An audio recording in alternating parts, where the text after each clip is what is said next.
வீரவசனம் அமைச்சர் சேகர் பாபு அவர்கள், ரகுபதியை போன்றவர்கள் வெக்கமே இல்லாம வீரவசனம் பேசிக் கொண்டு திரிகின்றார். அதனால இரும்பு கடம் கொண்டு அடக்குவன்னு முருக பக்தர்கள் மீது கை வச்சீங்கன்னா நீங்க இருக்க மாட்டீங்க. நீங்க நான் தெளிவா சொல்ற கேட்டு, எங்களுக்கும் தெரியும் எப்படி உங்களை அடக்க வேண்டும், எங்களுக்கு தெரியும், பொறுத்துக்கிட்டு இருக்கும். தார்மீக ரீதியா கோர்ட் என்ன அனுமதி கொடுத்திருக்காங்களோ அதுபடி இது நடந்துகிட்டு இருக்கு. இத்தனைக்கும் நான் அந்த இடத்துக்கு போக கூட இல்லை. அதனால இரும்பு கடம்னு இன்னொரு முறை இந்த வார்த்தையெல்லாம் பயன்படுத்தி மிரட்ட பாத்தீங்கன்னா ரகுபதி அவர்கள் இருக்கிற இடம் அவருக்கே தெரியாது. நான் அமைதியான முறையில அறவழி முறையில சொல்றேன், அமைச்சர் என்பதை தெரிஞ்சு சொல்றேன். இந்த மிரட்டுறது உருட்டுறதெல்லாம் கரைவேட்டி கட்டிருக்கிற திமுக காரங்க போஸ்ட் அடிச்சு ஓட்டுறவங்க சொல்லிக்கங்க.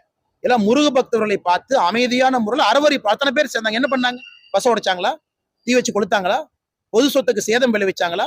அமைதியான முறையில அமைதியான முறையில பேசிட்டு போயிருக்கிறாங்க. அதனால தமிழகத்துல இன்னைக்கு பிரச்சனை உருவாக்குவது யார்? பிரச்சனை உருவாக்குவது திமுக. இத்தனை காலமா சும்மா இருக்கிறத திருப்பரங்குன்றத்தை ஊதி பெரிதாக்கியது யார்? நவாஸ்கனி போறதுக்கு அங்க என்ன ரைட்ஸ் இருக்கு? அங்க போய் மாமிசம் சாப்பிடறதுக்கு என்ன ரைட்ஸ் இருக்கு?